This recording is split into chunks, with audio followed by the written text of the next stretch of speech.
Bonjour, que la paix soit sur vous. Aujourd'hui, je vais vous donner une autre raison pour laquelle je ne serai jamais catholique. Il s'agit de la liturgie, des changements liturgiques au sein du catholicisme depuis Vatican II. La liturgie n'est pas simplement, comme le pensent les modernistes, une affaire de goût, quelque chose de subjectif, mais qui au final n'aurait pas une si grande importance que cela. La liturgie est très importante, c'est la prière officielle, c'est la prière rituelle. Les catholiques traditionnalistes connaîtront l'adage en latin lex orandi, lex credendi. La façon de prier informe sur la façon de croire, sur la croyance, sur le dogme. Pour nous musulmans également, pour nous aussi la prière rituelle est très importante. Elle exprime quelque chose de profond. Elle exprime quelque chose de très important. La prière rituelle est trop importante pour être laissée à la merci des hommes et de leurs caprices. Il s'agit donc ici d'un sujet d'une importance capitale. D'ailleurs, il y a des nombreux points communs dans l'esprit, dans l'éthos, entre la prière officielle dans le catholicisme,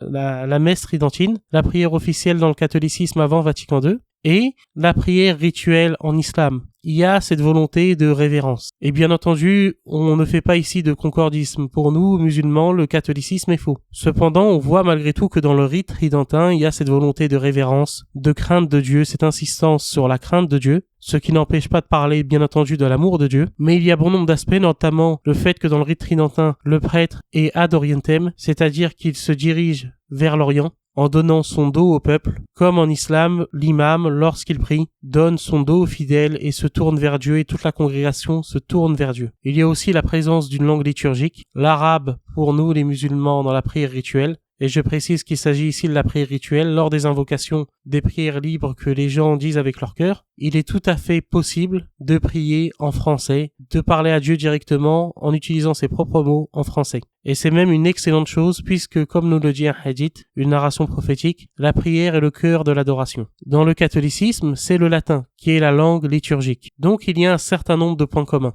La différence, en plus de la différence de dogme qui est très importante entre l'islam et le catholicisme, la différence ici, c'est que il y a eu une rupture au niveau de la liturgie dans le catholicisme, rupture qui n'a jamais eu lieu en islam. J'ai assisté dans le cadre de mes études liturgiques à plusieurs messes catholiques, que ce soit des messes de rite tridentin, à la fois des messes chantées ou des messes basses. J'ai assisté à des novos ordo dans différentes églises de différentes sensibilités, des plus conservatrices aux plus modernistes. Et je peux vous dire une chose, et je peux vous dire par rapport à mon expérience de ce que j'ai vu lors de ces différentes messes, et de mon étude encore très humble, et de mon étude de la liturgie catholique qui nécessite encore beaucoup d'approfondissement, je peux vous dire que selon moi, c'est très clair, le nouveau sordomicée, la messe de Paul VI, est en rupture avec la tradition liturgique catholique. Que cette rupture est profonde, qu'elle dit quelque chose d'un changement pastoral, mais d'un changement véritablement de religion, au-delà du pastoral. Je l'ai pleinement réalisé en lisant le livre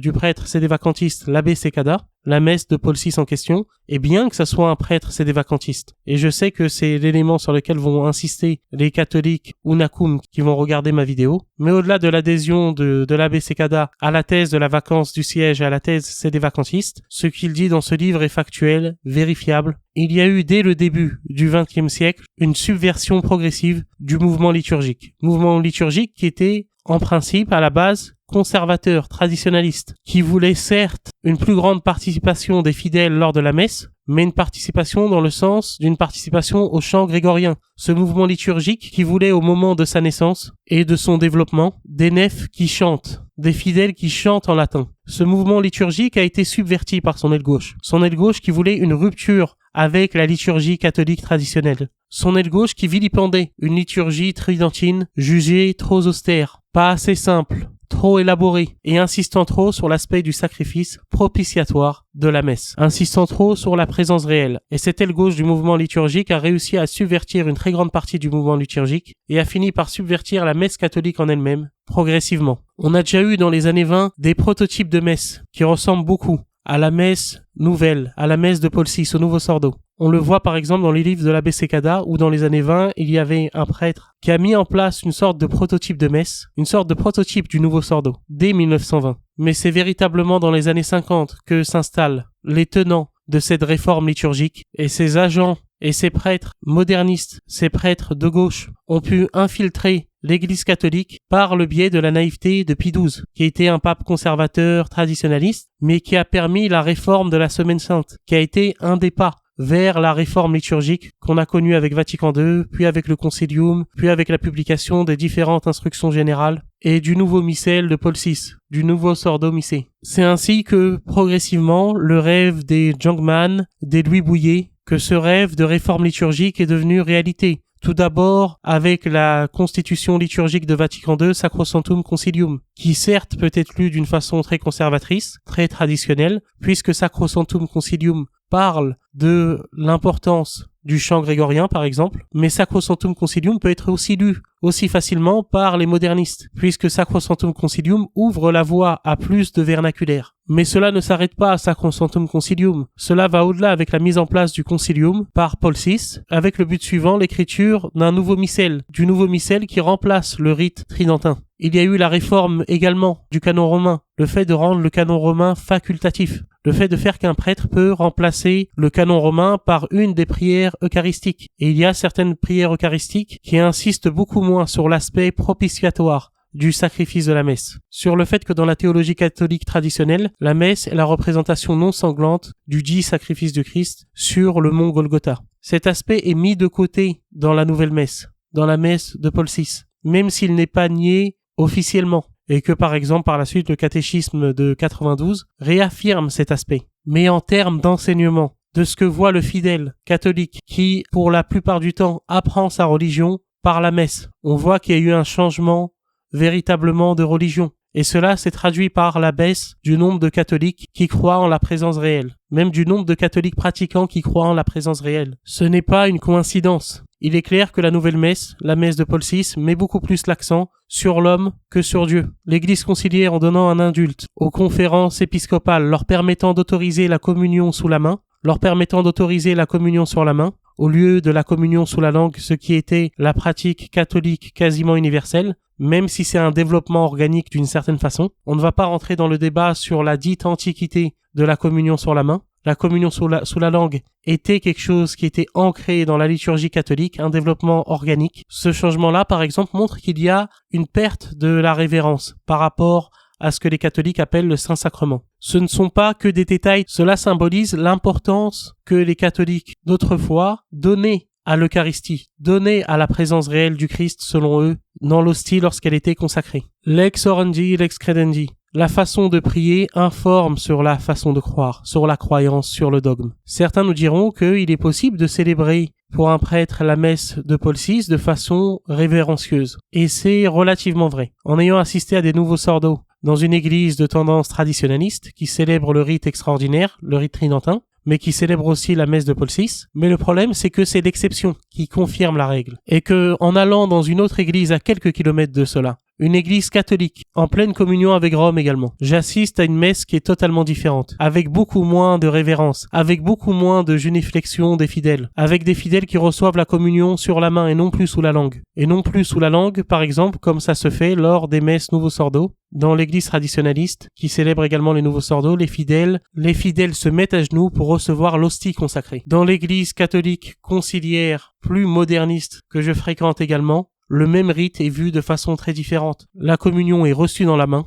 Le rite est célébré avec beaucoup moins de révérence, de façon générale. Il y a des lecteurs laïcs qui lisent les textes bibliques, alors que dans le rite tridentin, cela est réservé aux prêtres. Des femmes servent la messe, alors que dans le rite tridentin, de façon traditionnelle, cela est réservé aux hommes. Pour une raison simple, pas parce que l'Église catholique serait misogyne, ce n'est absolument pas le cas. C'est simplement le fait que pour l'Église catholique, le fait de servir la messe a un avantage, cela permet de générer des vocations sacerdotales. Et puisque le prêtre est in persona Christi, c'est-à-dire qu'il s'exprime directement au nom du Christ lorsqu'il donne les sacrements, le prêtre ne peut être qu'un homme, puisque le Christ était un homme bien entendu. Une femme ne peut donc pas être prêtre. Donc cela n'a aucun sens de laisser des femmes servir la messe. Et c'est une invention conciliaire qui est en rupture avec la tradition catholique. Donc on voit que dans deux églises différentes, la célébration du même rite, du nouveau Sordo Missé, est totalement différente. Tout simplement parce que le nouveau Sordo Missé donne beaucoup trop de liberté aux prêtres. Donc l'Église catholique a échoué à enseigner la foi aux fidèles. On le voit avec la désertion des églises après Vatican II.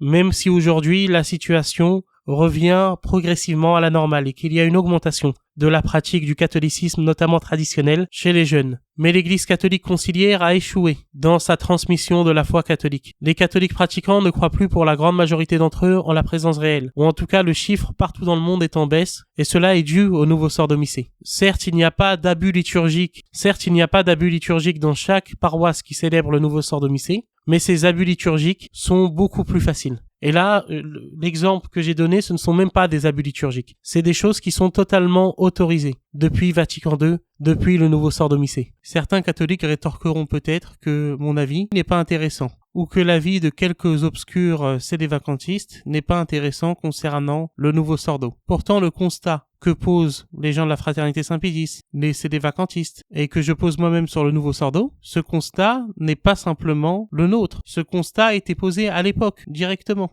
à l'époque de la promulgation de la nouvelle messe du nouveau sort domicée, par le cardinal Ottaviani. En effet, le cardinal Ottaviani dit dans le bref examen critique du nouveau sort d'eau, il dit la chose suivante. Le nouveau sort d'eau missé s'éloigne de manière impressionnante, dans l'ensemble comme dans le détail, de la théologie catholique de la Sainte Messe, celle qui a été formulée à la 22e session du Concile de Trente. Donc ce n'est pas n'importe qui, c'est le cardinal Ottaviani qui le dit. Ce n'est ni un obscur prêtre sédévacantiste, ni le fourbe sarrasin que je suis pour certains d'entre vous. C'est le cardinal Ottaviani qui fait ce constat, mes amis. Donc, comment faire confiance à une église qui a perdu le moyen d'enseigner la foi aux fidèles et de faire comprendre l'importance des sacrements? Beaucoup de catholiques traditionalistes, qu'ils soient des communautés ecclésiastiques ou des gens de la Fraternité Saint-Pédis, me diront « Oui, mais dans ce cas-là, si vous n'aimez pas la messe Nouveau sort d'eau, la nouvelle messe, la messe de Paul VI, pourquoi ne pas simplement assister à des messes traditionnelles, à des messes de rite tridentins, que ce soit dans les communautés ecclésiastiques ou dans les communautés de la Fraternité sacerdotale Saint-Pédis. Ce qu'il faut savoir, c'est que même si un catholique voulait assister uniquement à des messes de rite tridentin, ces messes ne sont pas disponibles partout,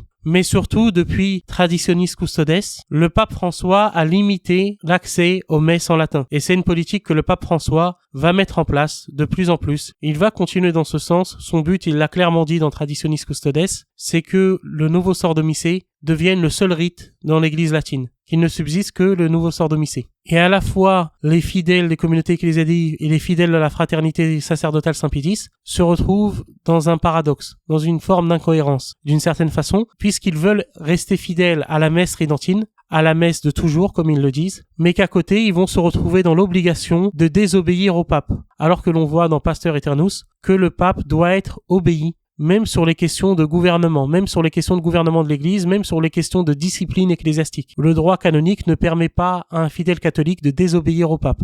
Les sédévacantistes nous diront qu'ils n'ont pas ce genre de problème. Mais je répondrai à nos amis sédévacantistes que les centres de messe non nonacum sont très rares, de toute façon, et qu'en plus le sédévacantisme remet en cause la visibilité de l'Église. Mais cela est un autre sujet, je ferai une vidéo sur ce sujet précisément, si Dieu le veut. Mais très brièvement, concernant la position sédévacantiste par rapport à la messe, tous les catholiques, qu'ils soient unacum ou non unacum, vont dire que pour eux, l'Église est une mère, et que l'Église est une bonne mère. Une bonne mère, selon eux, qui protège ses enfants contre les dangers, notamment contre le danger de l'hérésie, et qui leur transmet le dépôt révélé de la foi. Tous les catholiques vont être d'accord sur le fait que une bonne mère ne peut pas donner quelque chose de mauvais à ses enfants. Les catholiques sédévacantistes, non nonacum, vont toujours parler de la visibilité de l'Église. Mais en quoi cette visibilité, la visibilité de cette bonne mère, a-t-elle un sens si à côté, une autre qui se prétend être cette bonne mère, qui s'habille comme elle, qui se comporte comme elle, arrive à l'imiter à tel point que la quasi-totalité de ses enfants la prennent pour leur mère.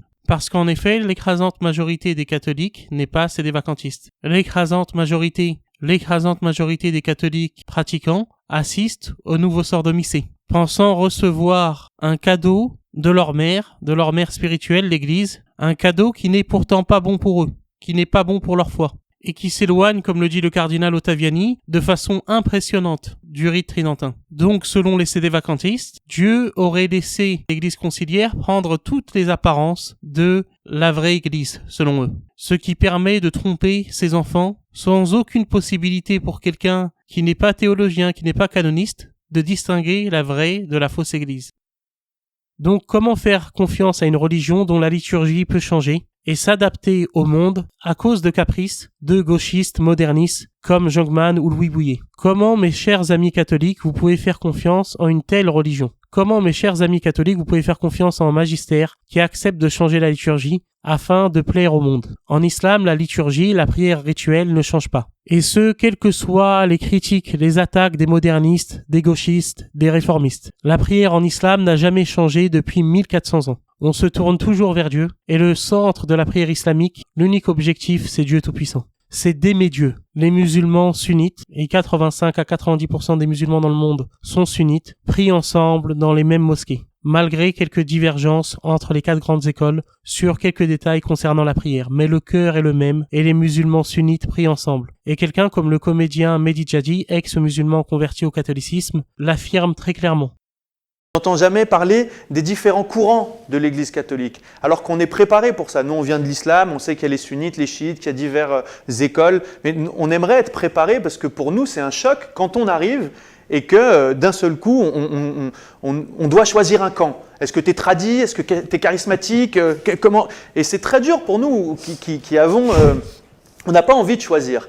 Et donc, on devrait être un peu plus formé sur l'histoire de l'Église contemporaine, mais aussi des origines, en essayant d'aller vraiment dans des sujets très profonds, notamment sur la sacralité, la liturgie. Vous savez, en islam, quand vous rentrez dans une mosquée, il y a une façon de prier et personne ne le remet en question. Personne ne viendra vous dire « mais pourquoi mon pied doit se coller avec l'autre pied ?» On va dire « parce que le diable ne doit pas passer entre les deux ». Terminé, tu te tais et tu fais. Alors que nous, c'est aussi notre richesse, on remet tout en question tout le temps.